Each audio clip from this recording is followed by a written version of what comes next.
Hi welcome to Python life YouTube channel. So ఈరోజు మన topic వచ్చేసరికి ఏంటంటే create a list of empty dictionaries. అంటే ఒక లిస్ట్లో ఎంటీ డిక్షనరీస్ ఏ విధంగా క్రియేట్ చేయాలో చూద్దాం.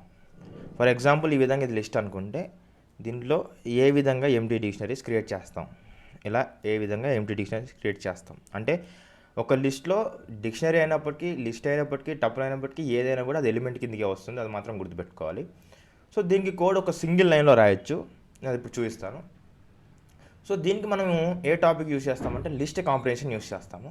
ఎందుకంటే లిస్ట్లో కూడా మనం ఎంటీ డిక్షనరీస్ తీసుకుంటున్నాం కాబట్టి సింపుల్గా నేను ఏం చేస్తానంటే ఫర్ ఎగ్జాంపుల్ D=10 అంటున్నా, అంటే నాకు 10 ఎంటీ డిక్షనరీస్ కావాలి. ఓకే, సో నేను దీనికి ఏం చేస్తానంటే ఫర్ ఎగ్జాంపుల్ S=లిస్ట్ కాంప్రిహెన్షన్, దాని తర్వాతకి నాకు ఏదైతే కావాలో ఎంటీ డిక్షనరీ, దాని తర్వాతకి ఫర్. సో మీరు గుర్తుపెట్టుకోవాల్సింది ఏంటంటే ఇక్కడ అండర్ స్కోర్ మెయిన్ ఇంపార్టెంట్, ఈ అండర్ స్కోర్తోనే మనకు క్రియేట్ అవుతుంది. For in range. ఓకే, ఎంత రేంజ్లో కావాలి నీకంటే నాకు ఇప్పుడు 10 కావాలి కాబట్టి D ఇస్తాను.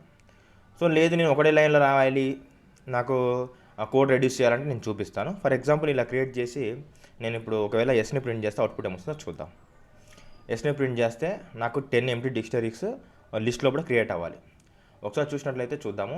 చూడండి, 1 2 3 4 5 6 7 8 9 10 డిక్షనరీస్ అయితే క్రియేట్ అయినాయి. బ్రో ఇప్పుడు దీనికి 3 లైన్స్ కూడా రాయాలన్నా, ఒకటే లైన్లో రాయొచ్చు అంటే రాయొచ్చు. ఎలా రాయొచ్చు అంటే ఇది తీసేసాం. ఓకేనా, ఇది తీసేసి మనం డైరెక్ట్ ఇక్కడ 10 ఇచ్చేసుకుంటాం. ఇక్కడ 10 ఇచ్చుకున్న తర్వాతకి ఇది కూడా తీసేస్తాం. అండ్ ఈ వేరియబుల్ కూడా తీసేసి డైరెక్ట్ ప్రింట్లోనే ప్రింట్ చేసుకుంటాం సింగిల్ లైన్లో లిస్ట్ కాంబినేషన్ యూస్ చేసుకొని, ఫర్ లూప్ యూస్ చేసుకొని, రేంజ్ ఫంక్షన్ యూస్ చేసుకొని మనకు కావాల్సిన ఎంటీ డిక్షనరీస్ అనేది ఒక లిస్ట్లో క్రియేట్ చేసుకోవచ్చు. చూడండి ఇప్పుడు చూసినట్టయితే మళ్ళీ 1 2 3 4 5 6 7 8 9 10. సో ఈ విధంగా మనము 10 ఎలిమెంట్స్ అనేది ఒక లిస్ట్లో క్రియేట్ చేసేసాము.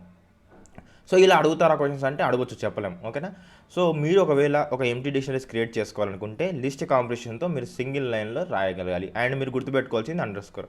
ఒకవేళ మీకు ఈ వీడియో నచ్చినట్లయితే ప్లీజ్ లైక్ చేయండి, షేర్ చేయండి, మన ఛానల్ సబ్స్క్రైబ్ చేసుకోండి. థ్యాంక్స్ ఫర్ వాచింగ్ అండి.